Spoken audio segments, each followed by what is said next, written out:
All right, world, how you doing? It's the Edi Johnston Bit with the Spin the Wheel podcast. How you doing? How's your week been? Really? Oh, that's nice to hear. Good. I'm very pleased. It's that kind of time where we kind of just have to look out for ourselves and try to find some way to make us smile. That's why you're here. It's the Spin the Wheel podcast. But what is it? Really easy. There's a bunch of questions on my wheel. I'm going to give it a spin a few times and see exactly what questions crop up with a guest. And the guest this week is Jamell Anderson. Jamell is a professional basketball player and has been for a number of years. He's played for Leicester Riders, he's played for Cheshire Jets, he's played down in Australia, in Spain, he's played for England, he's played for Team GB. He is a well-rounded player, but not only that, he's also a really, really nice guy. So this should be a really nice chat. I don't know exactly where the wheel's going to spin and what we're going to end up speaking about, but it should be fun finding out. You ready? Nice. Let's spin that wheel.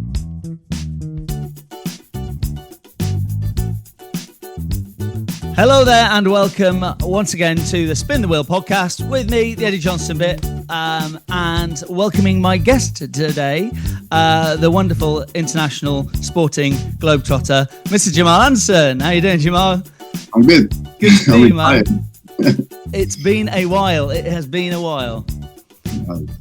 Right, so a few things off the bat. If people don't know you, I'm just going to go with a few basics, and then we'll get to the spins, and we'll see exactly where it might take us. That's okay with you? Cool. So basics. Jamell Anderson, Nottingham boy.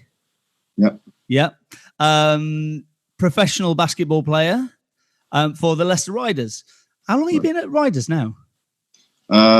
This will be my 10th season. Wow. Not all in a row though. Let me just rack them up for a second. I did 6 in a row. I went away for 2 years, and then I came back and did 2. Oh no, this is my 9th. Ninth. Okay. Yeah. How does that work? You decide I'm fed up at Leicester, I'll go somewhere else, and then you want me back again? Is that the way it works? Yeah, I got too comfortable. I don't like being, when everything was so good here. I was like, I need to go somewhere where I don't like need to give yourself a bit more of a challenge. Yeah, so I left, and then we're winning everything. Come on, let's go somewhere else and see what else might happen. You're now a senior, I suppose, within the setup. I am the oldest on my team. No, seriously. This guy, wow. Really? I know, and look at that complexion as well. Unbelievable. You would not be able to tell. And other things we might know about you. People might have seen a few years ago, you got yourself engaged, which I found out about on the BBC Sport website, because that was the Commonwealth Games, right? Yeah, that's right. Yeah. Nice. Georgia. And how's things with you in Georgia? She playing well? She was having a great season. Obviously, COVID's had a big effect on a lot of leagues. I think at the minute they're at kind of a standstill, trying to make it safer, more testing and things like that. So yeah, and working out what's happening next. That's right, yeah. Good. And aside from basketball, people know a few things about you, I suppose, from following you on socials and stuff. One of the things I found out about you the other day, avid reader. Love reading. And you posted up something about people stealing your books. It's unbelievable. I can't believe how many people have been like, you know what? I know just the right book for you. And I give them a book. And then 2 years later, I'm like, who did I give that book to? How have I got it back? I've never been given a book back once. So you got bookshelves that are just gradually dwindling, just gradually getting smaller? Yeah. Cool. So what I'm doing now is I'm using Audible. Okay. How are you finding that? Love it. Yeah. Absolutely. I do it while I'm driving. I'm a bit of a podcast fan. So I've a tendency. I do the same. I save them up for when I have to go anywhere. I haven't had to go anywhere for a little while, so I've got loads of podcasts. And you walk around. Yeah. That's one of the ones. You stick it on. Just any excuse. I'll do the washing up. Yeah, I'll go wash the car. It's not a problem. Right, here we go. We're gonna have a spin of the wheel. So wait, questions. I got so many questions. We ready to spin away? Do you make the questions for each interview, or is it the same questions? Same questions. Okay. So cool. at the minute, I've been quite lucky because when I've been spinning them, it's been different questions to different people. But you could end up, in theory, you could have the exact same questions every single time. You ready to spin? Let's go. Let's do it. Number 3 says, How would you most like to be remembered? Ooh. Let's go deep early doors. I'll tell you, there's so much to this question. It's a good one. So, I reconnected with Curtis Xavier, which was my first real coach when I was younger. We lost connection. It's been literally, no joke, it's been about 10 years since we spoke, which is kind of scary when I think about it. So yeah, we reconnected.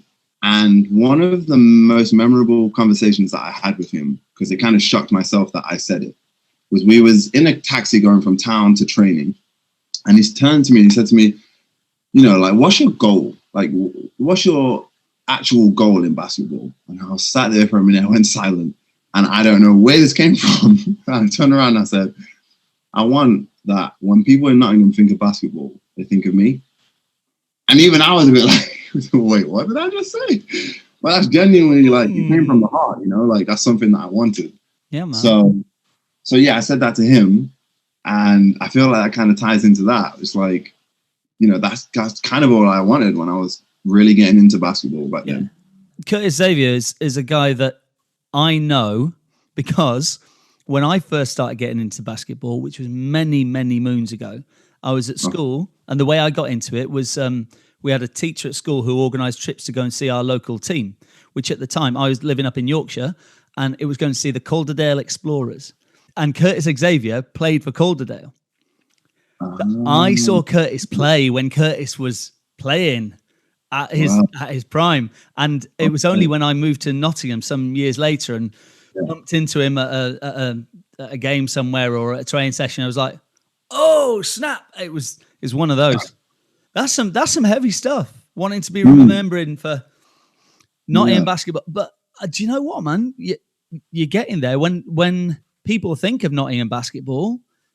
There are certain names that kind of spring to mind from the people who are in the know. You are going to be one of those names that people pinpoint and say, that guy. And I know it's been really beneficial for me knowing you, being able to point you out to kids that I've coached and worked with and be like, look, this guy has made it to this level by being himself and doing this. There's a way for you to do it, which is great. I've got an ex-student who's over in America now who wanted to make it as a baller. And I know you were one of the guys that he looked up to, as in he came from the same place I came to. There's no reason why I can't. So if that's the way you wanted to be remembered, certainly on the way there. Nice. From Clifton as well.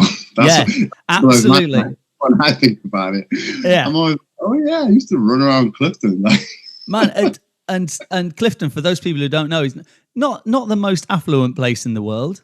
Not many hoops in Clifton. Where did you play? So the block of flats, you know, the big tall block of flats. Yeah, I know it. Yeah. The little community arena. Yeah.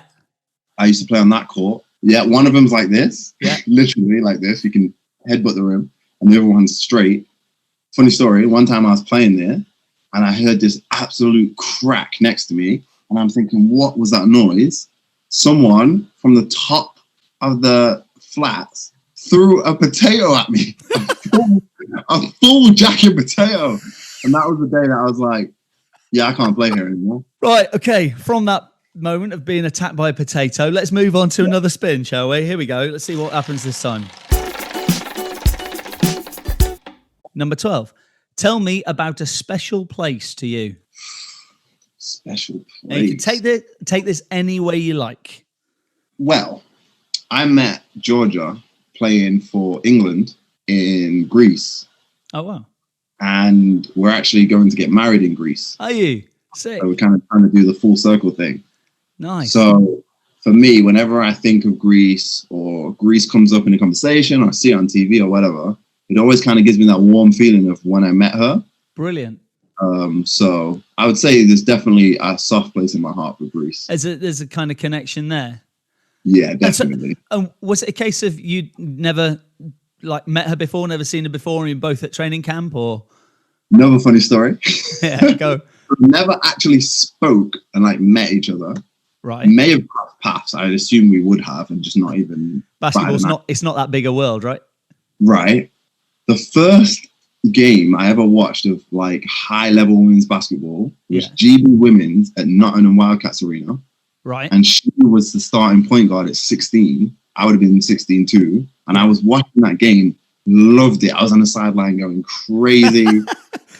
It took me a long time to remember that I'd watched her play. No Even way. after meeting her, I didn't put two and two together. Because when I was younger, I just saw the women's GB team. I didn't really think about like what's her first name, where's she from, or anything like that. Of course, yeah.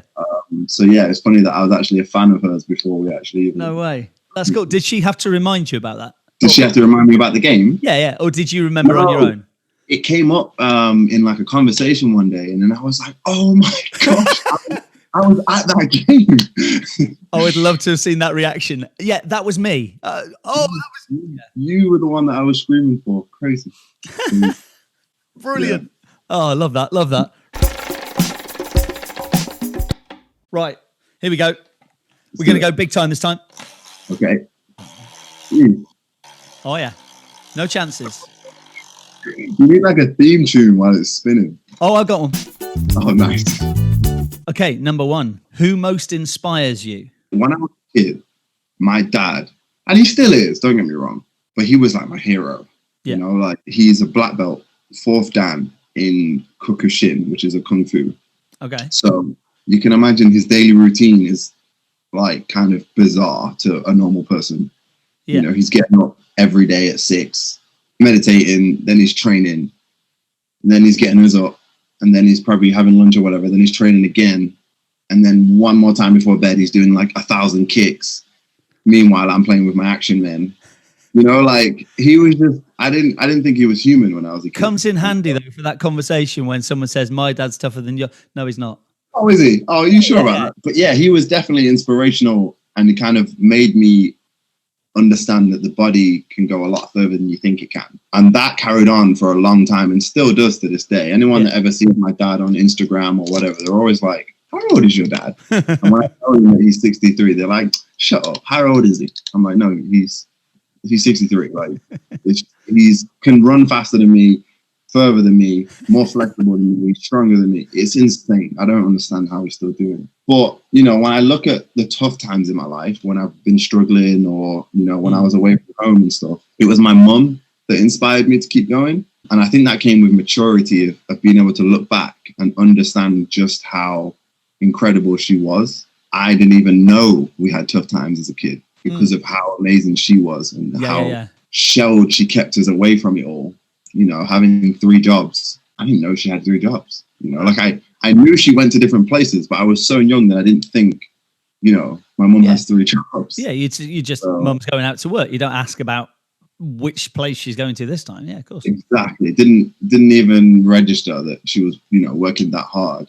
So yeah, so my mum and my dad have definitely been the most influential people in terms of me becoming who I am. But every day, Georgia's pretty inspiring. Like, she is an underrated warrior.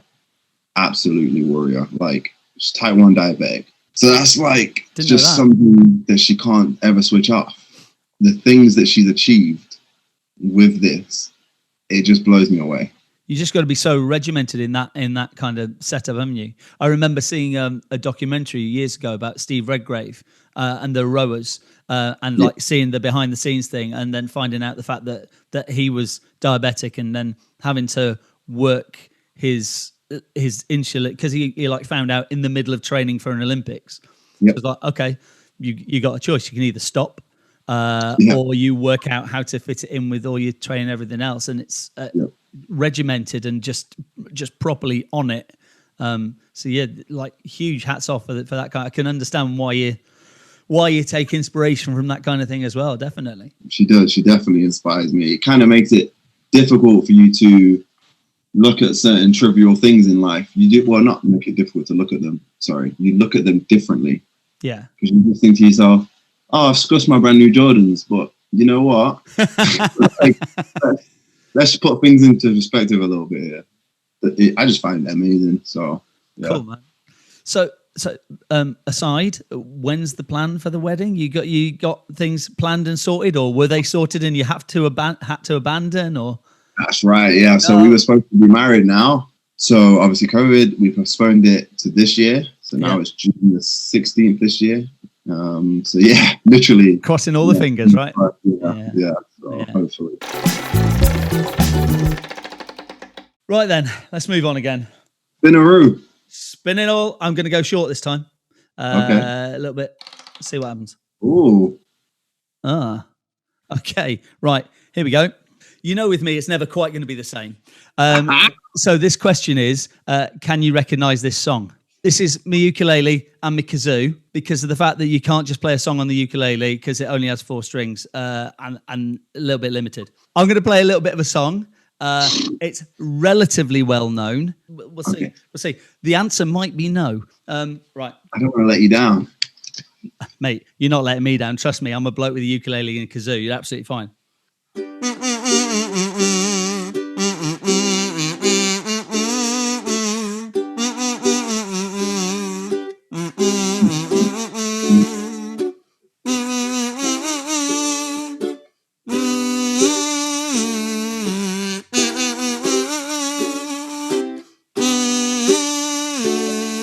That's all you're getting.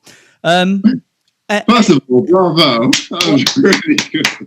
I mean, yeah, I'll take it. Okay, so go on, see what you've got for that.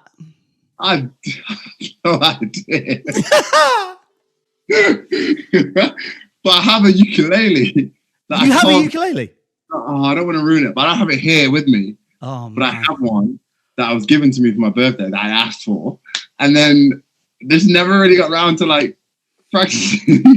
Well, just so you know, I am offering ukulele lessons online at the moment. I currently do them. Sign me up. Oh, that's brilliant. That just for those people who care, and indeed you, Jamell. That was The Captain by Biffy Clyro. I think that's probably enough about that. You should have hit me with like a Bob Marley. Yeah, like that. I'd have been right on that one. So that was that one. That was, can you name this song? The answer is no. No. This is what I call my fix. It's really simple. I'm going to spin the wheel, but if I don't like it, it's moving around to a question that I do want. Oh, okay. So let's go. We keep on going about there. Okay. Number 14. Tell me about your favorite birthday. Okay. Can I have 2? Yeah, go for it. Okay, cool. Okay, so the first one. Yeah. When I was about, what was it? Must have been 12, maybe. I have an older brother, Ashley, and you know how brotherly relationships are. They're like up and down. One day we're fighting, one day we're best friends. And he randomly was like, I'll walk you to Sam's house, one of my aunties. And I was like, oh, okay. And the whole way there, he was being so nice to me. And I was like, what is going on here? This is a setup. And then it was a setup. When we got there, it was a surprise party. It was a big bouncy castle and everything. But he told me, like right before we got there, he was like, look, this is a surprise party. I just want you to know, I couldn't keep it in. I was like, what? But we bonded, that was like the first time where, it was like a brotherly bond thing going on. Cool. Like, I got you, like, I got you back. So I remember that very well. And it was an amazing day.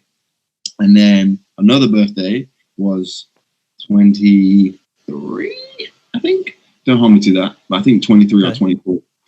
Georgia took me to the lakeside. So we had like a hotel room that was like on the edge of a cliff pretty much. And you could just kind of see like a huge lake and all the mountains and everything from literally laying in bed. Nice. So that was pretty cool. I'll never forget that. That was pretty awesome. They're one of those things that everybody has their own particular ways of remembering. It could be its favourite because you got an amazing present. For some people, that's the thing, isn't it? But I'm glad you went with the experience side of things as opposed to there was that present where I got a really nice watch. There you go, job done. But yeah, it's that. I think birthdays is one of those things that we all share. Everyone has them, but everyone's experiences are so massively different from everybody else's. It's really, really weird. I guess it depends what you want from them. For me, it's always been the experience rather than the presents. Like I love the presents, but it's a good job you put that in there. Otherwise, that's getting edited. Yeah, we just need to give Jamell an experience. That's fine. He said it. It's fine. Not a problem.